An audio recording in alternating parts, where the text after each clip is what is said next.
പ്രായമായിട്ട് നമ്മുടെ കുട്ടായിക്ക് 10 പൈസയുടെ വരുന്നു. ഇത് കഷ്ടമല്ലേ? ഇന്നത്തെ കാലത്ത് ഇതൊക്കെ അറിയാൻ വേണ്ടത് ആരെങ്കിലും ഉണ്ടോ? ഇത്തിരി പോകുന്ന പിള്ളേർക്ക് വരട്ടെ. സ്ലീവാച്ചിനെ കുറ്റം വേണ്ട വല്ല കാര്യമുണ്ടോ? ഒട്ടുമിക്ക വീടുകളിലും ഇത് തന്നെയാണ് അവസ്ഥ. പിന്നെ ആരും ബോധം കെടുന്നില്ലെന്ന് മാത്രം. നേരെയടി ശാന്തേ, ഈ ആണുങ്ങൾക്ക് അവരുടെ കാര്യം മാത്രം. എനിക്കും ഉണ്ട് 2-3 പിള്ളേർ. അതെങ്ങനെ ഉണ്ടായെന്ന് എനിക്ക് തന്നെ അറിയാം. ഇതൊന്നും ആ ശശിചേട്ടൻ കേൾക്കണ്ടോ?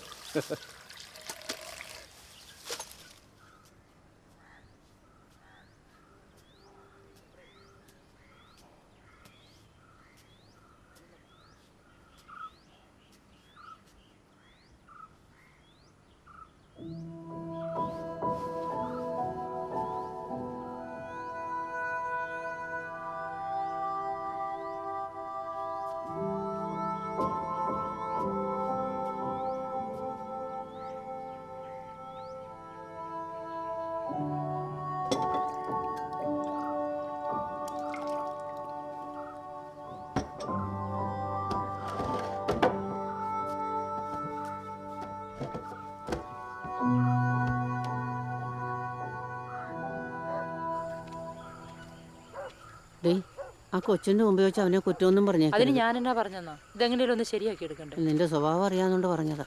പിന്നെ അയ്യോ, മോളൊന്നും കഴിച്ചില്ലേ? അമ്മച്ചീനെ വീട്ടിൽ കൊണ്ടാക്കൂ, എനിക്ക് വയ്യ അമ്മച്ചി. കരയല്ലേ മോളെ, ഈ അവസ്ഥയിൽ മോള് പോകരുത്. ഞങ്ങൾ തകർന്നു പോകും. ഡാനും ഒന്ന് കഴിഞ്ഞോട്ടെ മക്കളെ. അമ്മച്ചി ഉണ്ടാക്കാം. ഇവിടെ നടന്ന എന്താണെന്ന് അമ്മച്ചി വീട്ടുകാരോട് പറയാം.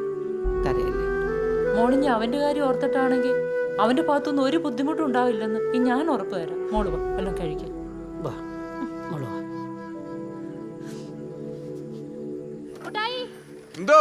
നീ ആ കൊച്ചിന്റെ അടുത്ത് വല്ല ശല്യത്തിനും ചെന്നായിരുന്നോ? ഇല്ല. പിന്നെ അവൾ അവിടെ എന്തിനാ കരഞ്ഞോണ്ടിരിക്കുന്നത്? എനിക്കറിയാൻ പാടില്ല. ഞാൻ ആ പരിസരത്തേക്ക് പോയിട്ടില്ല കേട്ടോ. പിന്നെ നീ ഇവിടെ എന്നെ എടുക്കുമായിരുന്നടാ? ഞാൻ ഇവിടെ ഉണ്ടായിരുന്നു. നീ ആ കൊച്ചിനോട് വല്ലതും മിണ്ടിയോ? അമ്മച്ചിയല്ലേ പറഞ്ഞ ആ കൊച്ചിനോട് വല്ലതും മിണ്ടാൻ എന്റെ മുട്ടുകാലും എല്ലാം പിടിക്കുന്നു. നീ ഇങ്ങോട്ട് ഇറങ്ങി വന്നേടാ, ഇങ്ങോട്ട് ഇറങ്ങി വരാൻ. എൻ്റെ പൊന്നു ദൈവമേ, ഈ കന്നാലിയുടെ ബോധം പോലും ഇല്ലല്ലോ എൻ്റെ മോന്. എടാ, അടുത്തേക്ക് ചെയ്തതെന്ന് പറഞ്ഞാൽ കുറച്ച് ദിവസത്തേക്ക് ആ കൊച്ചിൻ്റെ ഒന്ന് മാറി കിടക്കണമെന്നേ ഞാൻ ഉദ്ദേശിച്ചുള്ളൂ. അല്ലാതെ അവളോട് മിണ്ടരുന്ന് ഞാൻ പറഞ്ഞോടാ? എൻ്റെ ദൈവമേ, നീ എന്നാണ് ഇതൊക്കെ ഒന്ന് പഠിക്കുന്നത്? എന്നാ പിന്നെ അമ്മച്ചി പറഞ്ഞു ഞാൻ ഇനി എന്നാ ചെയ്യേണ്ടത്? എൻ്റെ മോനെല്ലാം ഒന്ന് കണ്ടറിഞ്ഞ് ചെയ്യണം. അമ്മച്ചിനെ എത്ര നാളുണ്ടാകാനാ? ദേ, അവസാന കാലത്ത് ഇച്ചിരി വെള്ളം തരാൻ ആ കൊച്ചിന് നിനക്കുണ്ടാവും. ഡാ, ഇത് തല്ലിപ്പടിപ്പിക്കേണ്ട കാര്യം വല്ലതും ആണോ? നേരത്താണോ? അമ്മച്ചി, അവൻ പോകുന്ന പോക്കണ്ടില്ലേ? അവനെല്ലാം നിസ്സാരോ. ദൈവത്തെ ഓർത്ത് നീ ഒന്നും മിണ്ടാതിരി എന്നെ.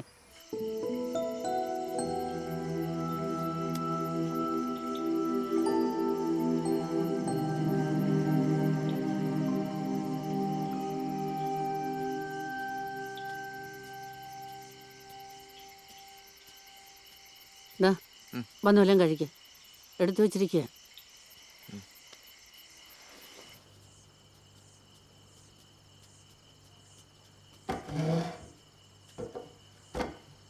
ഇങ്ങോട്ട് ചേർന്നിരിയടാ.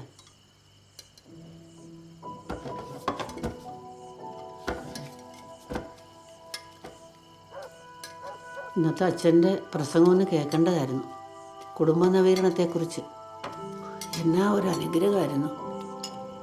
അമ്മച്ചി ഇരിക്കാം അമ്മച്ചി, ഞാൻ വിളമ്പിക്കോളാം. വേണ്ട മോളെ, അമ്മച്ചിക്ക് ഉപവാസമാണ്. മോനെടുത്ത് കഴിച്ചോളുമല്ലോ. അമ്മച്ചി പോയി കിടക്കട്ടെ.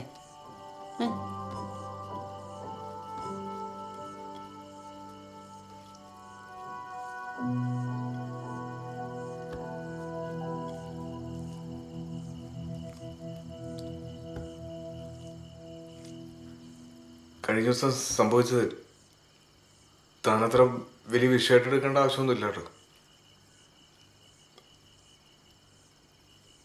പറ്റുവാണെങ്കിൽ അതങ്ങ് വിട്ടേരുന്നേ.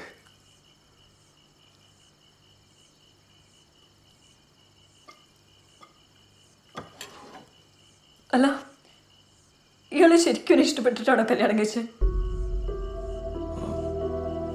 ഇതുവരെ എന്നോട് മര്യാദയ്ക്കൊന്ന് സംസാരിച്ചിട്ടുണ്ടോ? കുറച്ചു നേരങ്ങളിൽ എന്റെ കൂടെ ഒന്ന് ഇരുന്നുണ്ടോ? എങ്ങനെ ചെയ്യാൻ തോന്നി ആൾക്ക് എന്നോട് ഇങ്ങനെ? പറ.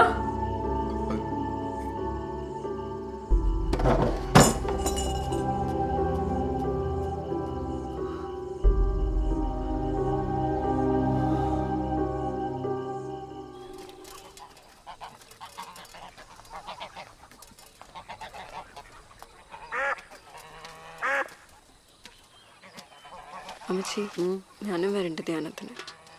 നല്ല കാര്യം. മോള് പോയി ഒരുങ്ങി, നമുക്കൊരുമിച്ച് പോവാം. എന്നാ കൊച്ചിനെ കൊണ്ട് നടന്നു പോകണ്ട അമ്മച്ചി. ശ്രീവാച്ചനെ വിളിച്ചാ വണ്ടിക്ക് അങ്ങ് പോകാമല്ലോ.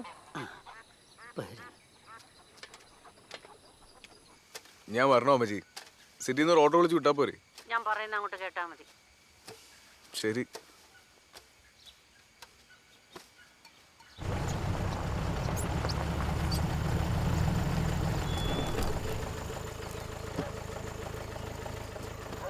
മോളങ്ങോട്ട് കയറും. അമ്മച്ചി കൂടി. ഞാൻ കയറും.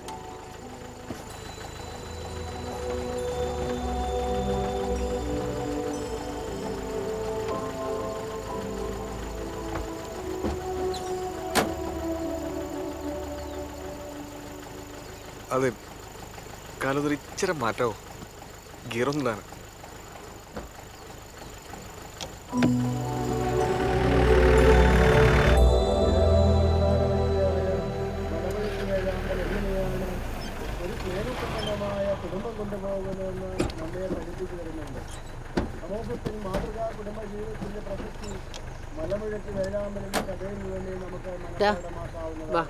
ഞാൻ ഇല്ല അമ്മച്ചി. ഞാനും കൂടിയിട്ട് പോകാന്ന്. ആ കൊച്ചു പോകുന്ന കണ്ടോ? വാ. എന്നാ വണ്ടി ഇട്ടിച്ചു വരാം. അല്ലെങ്കിൽ നമ്മുടെ വീടുകളിൽ നാം വളർത്തുന്നതായ നമ്മുടെ മൃഗങ്ങൾ, പക്ഷികൾ എന്നിവയിൽ നിന്ന് വ്യത്യസ്തമാണ് ഈ മലമുഴക്കി വേഴാമ്പൽ. എന്തുകൊണ്ടെന്നാൽ അത് കുടുംബജീവിതം ഭദ്രമായിട്ടും സന്തോഷകരമായിട്ടും കൊണ്ടുപോകുന്നു. പെൺവേഴാമ്പൽ മുട്ടയിട്ട് അടയിരിക്കുമ്പോൾ പൂവൽ പൊഴിച്ച് എടാ ശ്രീവാച്ച, നിന്റെ ആക്രാന്തൊക്കെ മാറിയോടാ? ഒന്ന് മിണ്ടായിരിക്കാം ഞാൻ പറഞ്ഞു വന്നത് മലമുഴക്കി വേഴാമ്പൽ. നീ എങ്ങോട്ടേ പോകുന്നേ? ഞാൻ പോവാ. എന്നെ കൊണ്ട് വയ്യ ഇങ്ങനെ കോമാളി വരാൻ. എടാ, നിനക്ക് ചെറിയൊരു കൈവത്തം പറ്റിയെന്ന് പറഞ്ഞ് നീ എന്നെ എത്രയെങ്കിലും എണ്ണപ്പെടുന്നത്? ഇത് നിനക്ക് മാത്രം പറ്റുന്ന കേസല്ലെന്നേ.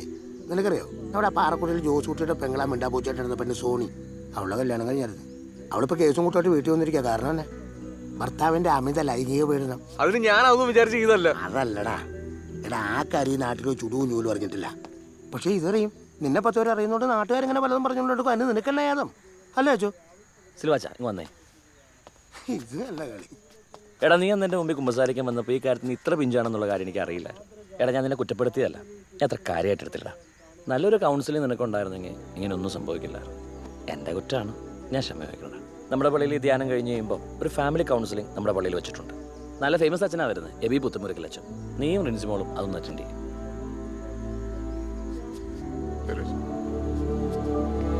കൊള്ളാം. ഇത്രയും കൊല്ലമായി നിങ്ങൾ ചേട്ടനനിയന്മാരെ പോലെ കഴിയുന്നു. ഇതിനിടയ്ക്ക് എപ്പോഴെങ്കിലും ഇക്കാര്യം ഒന്ന് പറഞ്ഞു കൊടുത്തായിരുന്നെങ്കിൽ ഈ കുഴപ്പം വല്ലതും ഉണ്ടാകുമായിരുന്നോ? എന്നിട്ടിപ്പം ചിരിച്ചുകൊണ്ടിരിക്കുക. എൻ്റെ പെണ്ണ, ഇതൊക്കെ ആരോടും പറഞ്ഞു കൊടുക്കേണ്ട കാര്യമാണോ? എനിക്കാരും ഇതൊന്നും പറഞ്ഞു തന്നിട്ടില്ല. അതുകൊണ്ട് നിനക്ക് എന്തായാലും കുഴപ്പം പറ്റിയോ? ഈ ചേട്ടൻ എപ്പോഴും ഒരു തമാശയാ. അവൻ്റെ വിഷമം അവനെ അറിയത്തുള്ളൂ. എടാ ചെറുക്ക, നീ ഓരോന്നാലോചിച്ച് മനസ്സ് വിഷമിപ്പിച്ച് വല്ല അസുഖം വരുത്തി വെക്കണ്ട. ഞാൻ പോവാ, നിങ്ങൾ കുളിച്ചിട്ട് വന്നേരേ.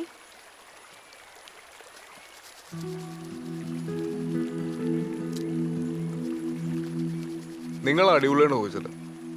നിങ്ങൾ അങ്ങനെ വഴക്കുണ്ടാറുണ്ടോ? ചെറിയ ചെറിയ പണക്കങ്ങളൊക്കെ ഉണ്ടാറുണ്ടോ? എന്നാലും ഞങ്ങൾക്ക് ഒത്തിരി നേരം ഒന്നും അങ്ങനെ പണയിരിക്കാൻ പറ്റത്തില്ല. അതെങ്ങനെ സഹായിക്കണം ചേട്ടാ? അതൊക്കെ അതൊന്നും ആരോടും പറഞ്ഞാൽ മനസ്സിലായില്ലടാ. അത് അനുഭവിച്ചു തന്നെയല്ലേ.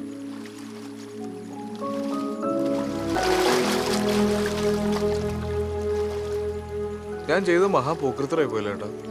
പിന്നല്ലാതെ സംശയമുണ്ടോ? ഇപ്പം നിനക്കത് ബോധ്യമായല്ലോ. എടാ, നിനക്കൊന്നും അറിയില്ലായിരുന്നുള്ളത് ആ കൊച്ചിനോടൊന്ന് പറഞ്ഞാൽ മതിയായിരുന്നു. അന്ന് രാത്രി ഞാൻ അങ്ങനെയൊന്നും പറയാൻ പറ്റിയൊരു മാനസികാവസ്ഥ അല്ലായിരുന്നു ചേട്ടാ.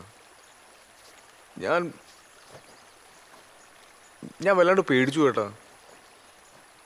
എൻ്റെ ജീവിതത്തിൽ ഞാൻ ഇങ്ങനെ ടെൻഷൻ അടിച്ച ദിവസങ്ങളുണ്ടായിട്ടില്ല. ചേട്ടൻ അറിയോ? എടാ, എന്തിനാടാ ഒട്ടായി നീ മേടിച്ച്? ഇത് ഈ ഭൂമിയിൽ നീ മാത്രം ചെയ്യുന്ന കാര്യമാണോ? അല്ലല്ലോ. ഇതൊന്നും എല്ലാവർക്കും നേരാൻ വണ്ണം അറിയണമെന്നൊന്നുമില്ല. നീ വെറുതെ ടെൻഷൻ അടിക്കാതെ ഈ ചുറ്റുപാടുമൊക്കെ ഒന്ന് നോക്കി. എന്തെല്ലാം തരം ജീവികളാണ്. അതിലേതെങ്കിലും ഒന്ന് സ്വന്തം സുഖത്തിന് വേണ്ടി ഇണയെ ആക്രമിച്ച് കീഴ്പ്പെടുന്നതായിട്ട് നീ കേട്ടിട്ടുണ്ടോ? അല്ലെ കണ്ടിട്ടുണ്ടോ? അത് ശരിയല്ല ഏട്ടാ. ആദ്യം അവൾ എന്നോടൊന്നും മിണ്ടട്ടെ.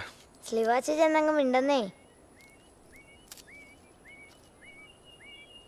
ഞങ്ങളൊന്നും പോയില്ലടാ ഹണിമൂണിന്. അന്ന് പനിയാന്ന് ഞാൻ ചുമ്മാ പറഞ്ഞായിരുന്നു. എന്നിട്ടുണ്ടല്ലോ വെളുക്കണ വരെ എൻ്റെ അടുത്തിരിക്കുവായിരുന്നടാ. ഞാനാണെങ്കിൽ ഒന്നും മിണ്ടിയില്ല. ഇപ്പം ആണെങ്കിൽ അങ്ങനെ ഒരു അവസരം കിട്ടാൻ കൊതിച്ചിരിക്കുക. സ്ലീവാച്ചൻ്റെ ഏറ്റവും വലിയ പ്രശ്നം എന്നറിയോ? എന്നാ? നാണമാ. അതൊക്കെ പണ്ടായിരുന്നു.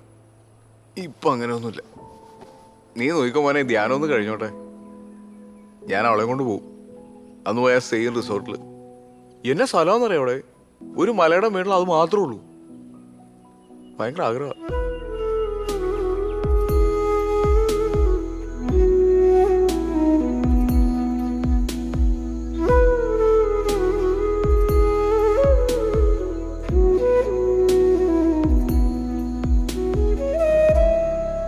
ഇതെവിടെ പോയതാണ്? കല്ലാറ ആശുപത്രി വരെ. വിശേഷം രണ്ടാമത്തെ. അത് ശരി. എന്നാ കൊടിയിലെന്നാ? ഓ അന്ന് കെട്ടിക്കൊടുത്താ. ആ നേരെ തുണി എടുത്തോ? ആ തുണി എടുത്തു. നല്ല സെലക്ഷൻ ഉണ്ട് അവിടെ.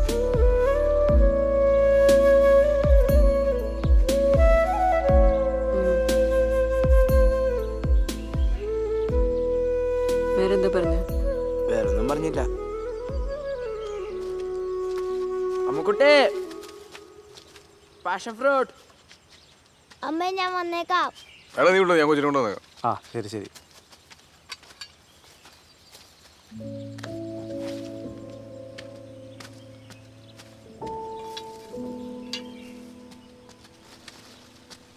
ഞങ്ങളിപ്പോ ശ്രീവാസനാരി മിണ്ടിക്കൊണ്ടിരിക്കുമായിരുന്നു. എന്നാ പറഞ്ഞേ? ഞാൻ പറഞ്ഞു ശ്രീവാസൻ ബാവ ചേച്ചിയെ ഭയങ്കര ഇഷ്ടമെന്നും പറഞ്ഞു. അന്ന് ഹണിമൂണിന് ഇപ്പോൾ ചേട്ടനെ മിണ്ടാൻ പറ്റാത്തതുകൊണ്ട് ഭയങ്കര സങ്കടമെന്നും പറഞ്ഞു. നീ എന്നെ പരിപാടിയോടെ കാണിച്ചു. നിനക്ക് ആ കേസ് കൂടെ പറഞ്ഞ എല്ലാ ആവശ്യമുണ്ട്. ഇത് ചേച്ചി എന്നാ പറഞ്ഞ? ചേച്ചി പ്രത്യേകിച്ചൊന്നും പറഞ്ഞില്ല.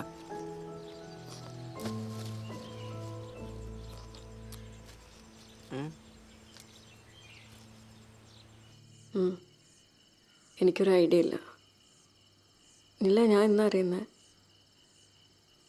അതിന് ഞാനും പുള്ളിയും തമ്മിൽ ഇപ്പോൾ ഒരുമിച്ചല്ല. ഒരു പ്രാവശ്യം സംസാരിച്ചു, പക്ഷെ വലിയ റെസ്പോൺസ് ഒന്നും ഉണ്ടായില്ല. എൽദോ ചാച്ചനെ പോയി കാണണോ വേണ്ടയോ എന്നാണ്. അതൊന്നും നോക്കണ്ട. നീ എന്ത് തീരുമാനമെടുത്താലും ചേട്ടൻ കൂടെ ഉണ്ടോ? അവനെന്ന് പെണ്ണാണാൻ വന്നപ്പോൾ എനിക്ക് ഡൗട്ട് അടിച്ചതാ. അവൻ്റെ ഒരു കരിങ്കുറിഞ്ഞും തൊട്ടാവാടിയും. ഞാൻ പിന്നെ നിങ്ങളുടെ ആരടുത്തും പറഞ്ഞില്ല എന്നേ ഉള്ളൂ. നീനിത് വീട്ടിൽ വിളിച്ച് പറയണ്ട. ഞാൻ അവിടെ ആരടുത്തും പറഞ്ഞിട്ടില്ല. നീ ഒരു ഡിസിഷൻ എടുത്തോ, ചേട്ടൻ കൂടെ ഉണ്ടാവും. ഞാനേ ഇവിടെ ഷിഫ്റ്റിന് സമയം, ഞാൻ പിന്നെ വിളിക്കാം.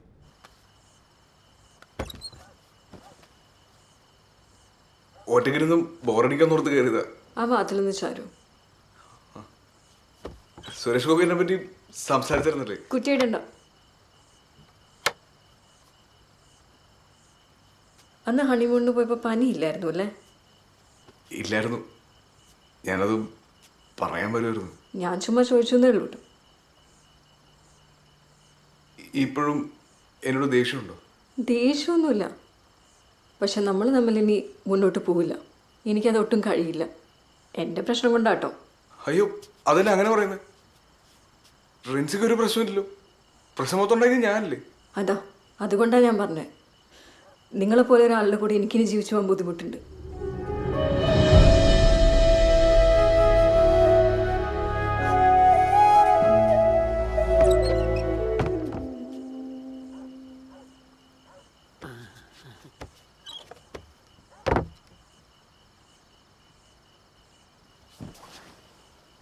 അപ്പോൾ എന്നെ പറഞ്ഞു വരുന്നത്? ധ്യാനം കഴിയുമ്പോൾ എന്നെ വീട്ടിൽ കൊണ്ടുവയ്ക്കണം. അമ്മച്ചിയോട് പറയാമെങ്കിൽ ഇത്തിരി ബുദ്ധിമുട്ടുണ്ട്. എൻ്റെ ഈ തീരുമാനത്തിന് മാറ്റമൊന്നും ഉണ്ടാവില്ല.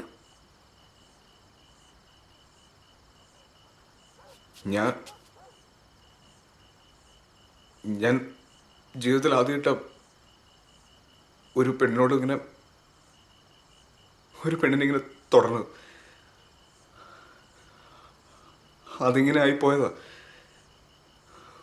ഒരു പെണ്ണിനോട് ഒരാണും ചെയ്യാൻ പാടില്ലാത്ത തെറ്റാ ഞാൻ തന്നോട് ചെയ്തു. റിൻസി എന്നോട് ക്ഷമിക്കണം.